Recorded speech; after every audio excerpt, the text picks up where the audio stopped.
Well, on this episode, New Japan Pro Wrestling enters in day three for World Tag League. We're gonna see who right now is and currently have the top points in this tournament. And also, we got AEW Rampage with three amazing matches. One includes the quarterfinals of the TBS Championship match between Jade Cargill and Red Velvet. We even got, of course, Darby Allin taking on Billy Gunn, and Jurassic Express, Luchasaurus, and Jungle Boy taking on Bobby Fish and Adam Cole. We even got three interesting matches that took place in 205 Live with two debuts and a very more interesting women's tag team match. And then finally going to review a past event by All Japan Pro Wrestling that took place this past October on the 9th for the Raising an Army Memorial Series. This was part of day two. I did not see day one and so on because from where I'm watching, they did not have it, and I apologize for those because sorry guys, I don't know why no one poses all of them like I would have want to watch it, but it is what it is. So let's get started with another episode of Deleted Wrestle Zone.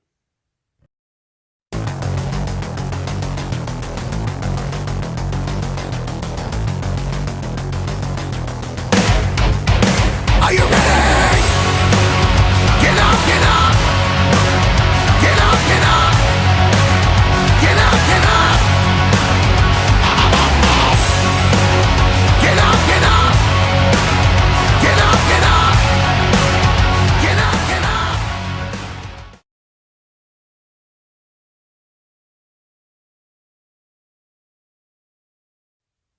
Welcome everybody to Deleted Wrestle Zone, all things that is pro wrestling with AEW, NXT, New Japan Pro Wrestling, Impact Wrestling, the National Wrestling Alliance, various promotions, wrestlers, matches, and championships. I am your host, Jay, right here. So let's begin with day three of the New Japan Pro Wrestling's World Tag League. As you know, the league continues on while we're still following the same moment of Best of the Super Juniors. The opening match was, of course, with the Young Lions. However, I did not see this match. I don't know what was going on. It was taped and it was later broadcast later on. But from my information, this one was between Kosei Fujita and Rohi Oiwa. These guys have been going back and forth many times over, but the match ended once again in a time limit draw. But I would love to see it, but no. But right now, this is about the World Tag League. So the opening match for for the league, we have Tiger Mask and Blue Justice, Yuji Nagata taking on Toru Yano and Hiroshi Tanahashi. Now, I want to confess to all of you guys, I have to say this combination between both Yano and Tanahashi is very interesting. Now, you can say, well, Tanahashi is not a tag team specialist. I mean, we cannot deny his work that he did with Kota Ibushi when they were known as the Golden Ace. But I think I like this combination between both Yano and Tanahashi, you know? And they were very impressive. But however, it was Yano who picked up the victory for his team, giving them the 2 points that they deserve to move forward. Next match, we got the United Empire, Aaron Henare and Great Khan taking on Suzuki Goons, Taka Michinoku, and Suzuki Gun. Now, my initial assumption, I would love to see a one-on-one match in the future between Great Khan and Suzuki. The reasons I would love to see that because it's a very, very interesting match. You guys know Suzuki. He is one tough SOB. He doesn't take any crap from anybody.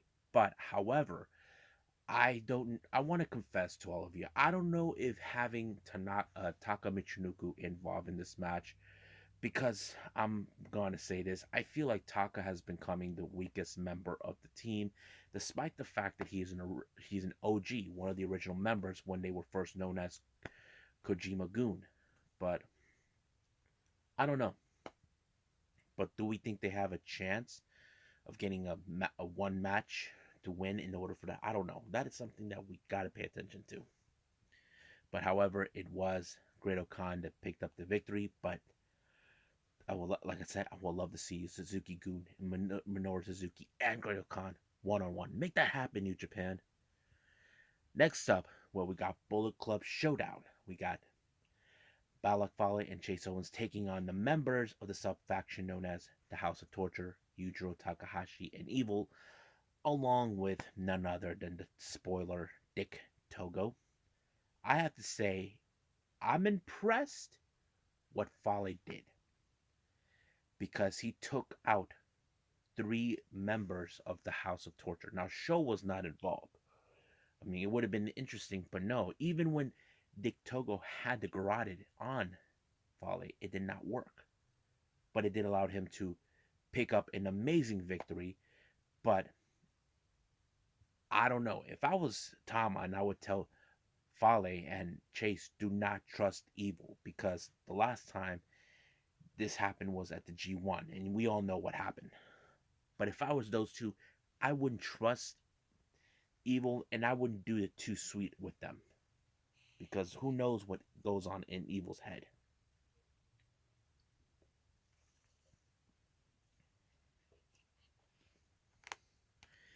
Next up, we got Lij, Sonata, and Tetsuya Naito taking on Great Bash Heel, or GBH, Tomoaki Hamna, and Togi Makabe. Really good match, but it was Naito who pulled off the Steno on Hamna and allowing for them to pick up another 2 points, and 1, 2, 3, goodbye Irene. Next up, we got Hiroyoshi Tenzan and Satoshi Kojima taking on Suzuki Gun's Dangerous Tekkers, Taichi, and Zack Sabre Jr. Now, Dangerous Tekkers, they are currently right now undefeated, but however, it was their combination that was able to have them win this match. It was pretty good, and I enjoyed every moment of it. In our main event, we have Chaos, Yoshihashi, and Goto taking on the GOD, the Gorillas of Destiny, Tangaloa, and Tama Tonga. It was a brutal match on this one. But however, this was also a major upset. Yoshihashi and Goto were able to pick up one match against the GOD. And right now, GOD were originally undefeated, but not anymore. So basically, anything could happen between. Now, let's take a look on the view of the point system that took place recently. Hold on, let me pull it up on my phone. Oh, here it is. Okay. Yano and Tanahashi, they currently have 3 wins with 6 points. Makabe Hamna, 3 losses, 0 points. Tenzan and Kojima, 1 win and 2 losses with 2 points. Yuji Nagata and Tiger Mask currently have 3 losses with 0 points. Goto and Yoshihashi, they got 2 wins and 1 loss. That's 4 points. Naito and Sonata, also undefeated with 6 points with 3 matches won. Same thing with Zack Sabre Jr. and Taichi. They have 6 points. Suzuki Gun and Taka Michinoku, 0 losses, 3 losses with 0 points. Great Khan and Hanare with 2 wins and 1 loss with 4 points. Tama Tonga and Tangaloa with the GOD, 2 wins and 1 loss. Evil and Yujiro, all 3 losses. And of course, finally, Fale and Owens, 2 wins and 1 loss with 4 points. So from what I can see in this, we only got, for the ones who are on leads in 6 points, we have Yano and Tanahashi, Naito and Sonata, Taichi and Zack Sabre Jr., and I think that's pretty much it. So we have 3 teams currently in the lead. So, like I said before on the Best of Super Juniors, anything could happen between today all the way to by the end of the tournament. So I'm kind of excited to see how far we're progressing. Now, who do I think possibly right now? These 3 teams are currently on the top. I cannot decide that, but we'll see how that plays out. So let's move on with AEW Rampage.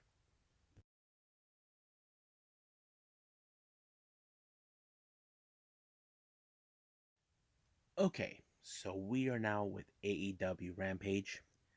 The opening match started out strong. It was Darby Allin versus Billy Gunn. This match was came about this past Wednesday on Dynamite, where Darby knows this is a long shot, that he's not that it's not over between him and MJF, but sooner or later they will come across. So he's asking for the biggest and the baddest man to step forward, and Billy Gunn volunteered.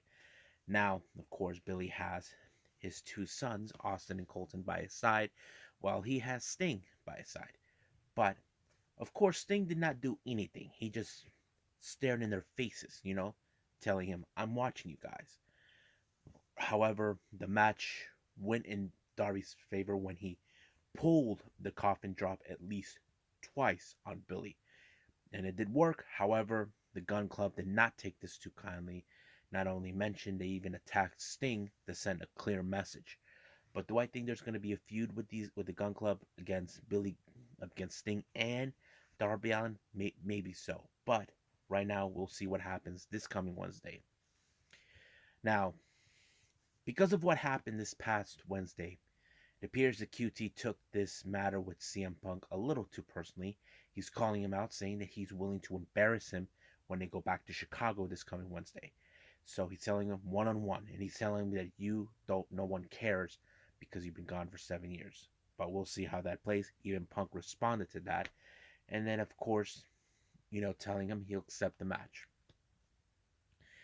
Now, as you know, we had an incredible Minneapolis street fight between the Inner Circle and Don Lambert in the Men of the Year.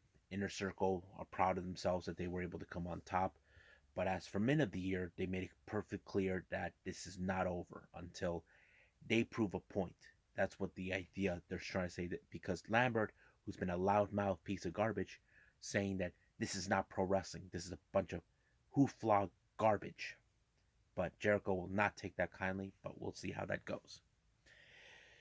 Now, our next match is the quarterfinals of the TBS Championship match between Jade Cargill and Red Velvet. I have to say, this match was far more better between these two. I'm gonna say, I have to say this match between Jade and Red Velvet was far more better than the first one.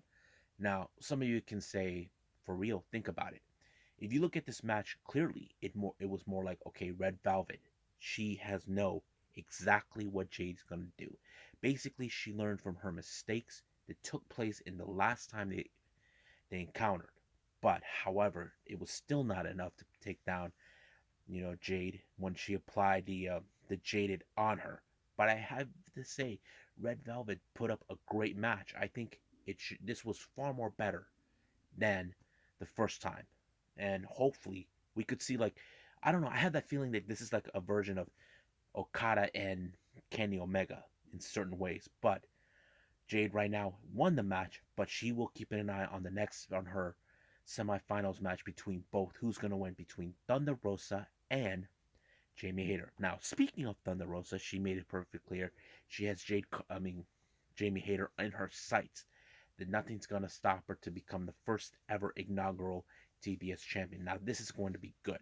Now, like I said, Jade will be paying attention.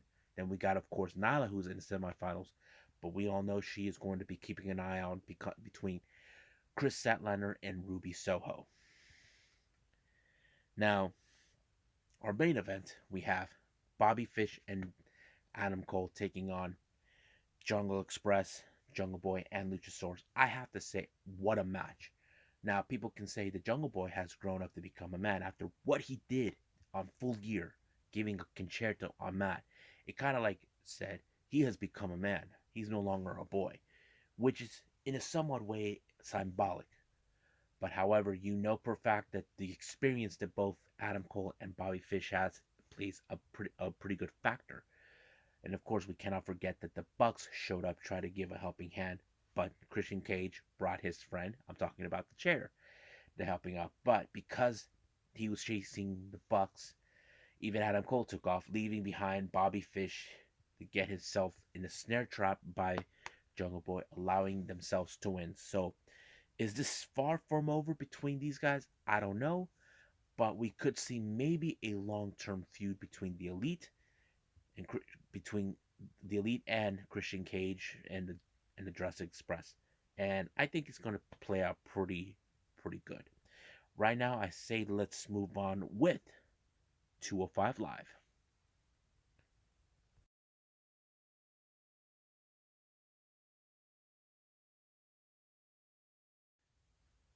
Okay, 205 Live. There were some debuts, great matches that were impressive. Now, first match we have Malik Blade, who is the Orlando native, taking on the debut of Edris Enofi. Hopefully, I pronounce it right. If not, then.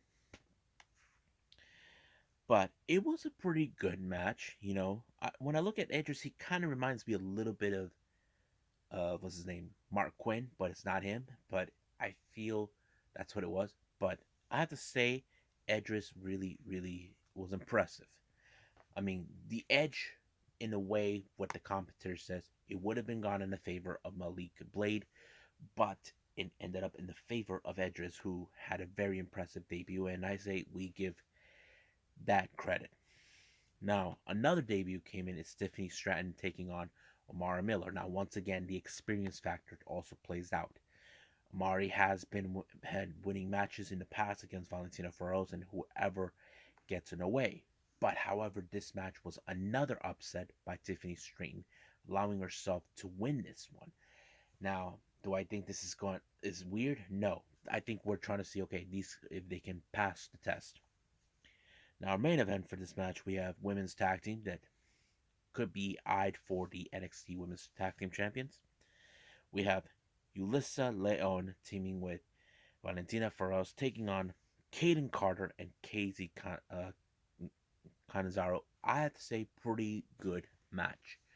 I think it was amazing. I think it showed a lot of character how Casey and Kaden are now more focused than ever to challenge for the NXT Women's Tag Team Championships. That is something that has been a goal from them from day one when this whole thing began.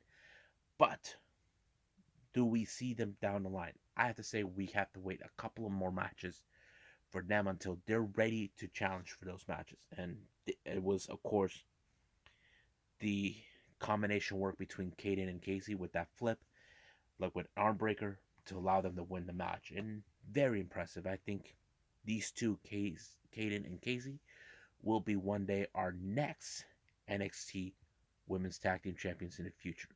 But right now, let's end it with All Japan Pro Wrestling.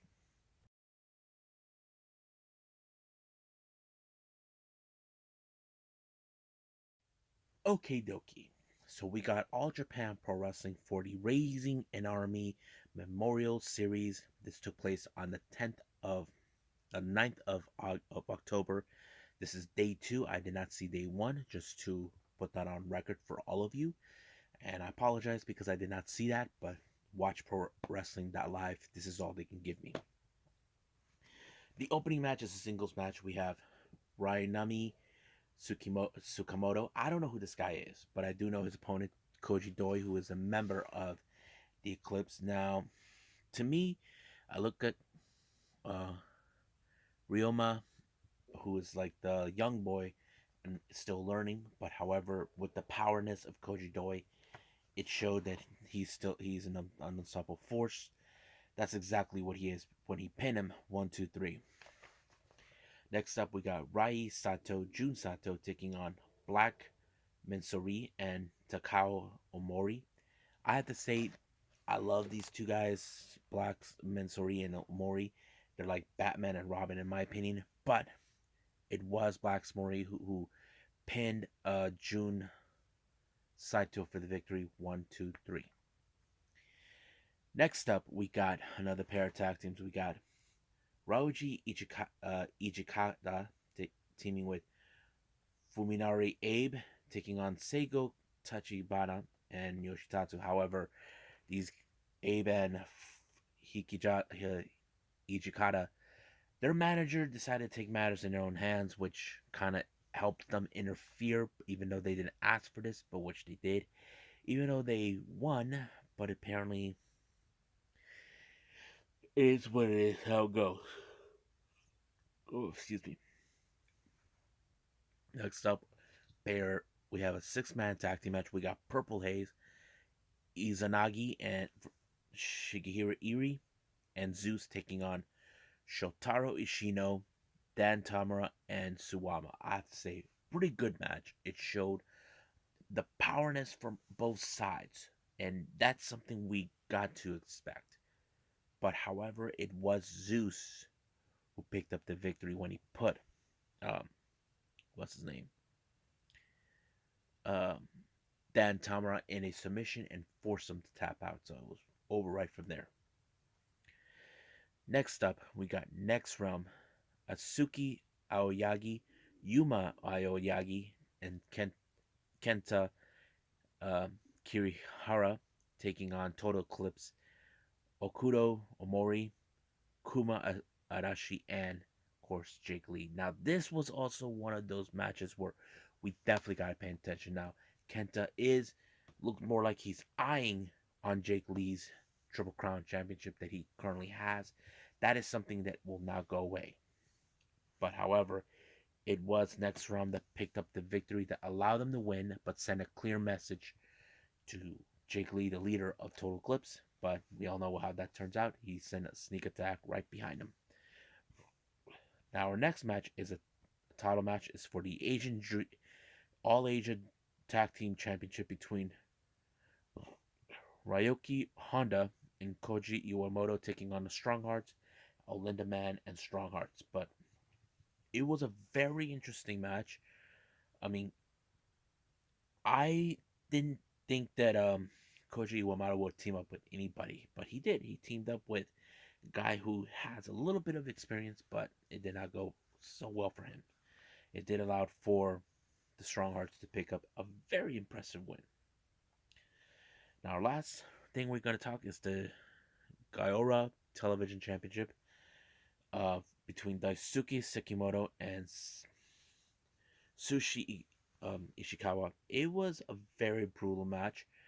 The ending was great, where um, Ishikawa kind of had one knee on him and picked him up, and blammo, it was already over when he pinned him 1, 2, 3. I have to say, it was awesome to see what this match is about, and I think I'll throw in more All Japan Pro Wrestling in the near future. So I think that's it, what we got right now. Well, I hope you guys enjoyed this episode. Coming up, I will do two reviews and a one of two episodes I'll be releasing in Saturday. One for the early one will have Choco Pro 175, and of course Stardom The Road to Tokyo Dream Cinderella that took place back in June 12th, and I'm very excited what's going to happen. But for now, I'll see you guys in the next DWZ time. Same DWZ channel. I must bid all of you adieu. So, goodbye. And have a nice day. Bang.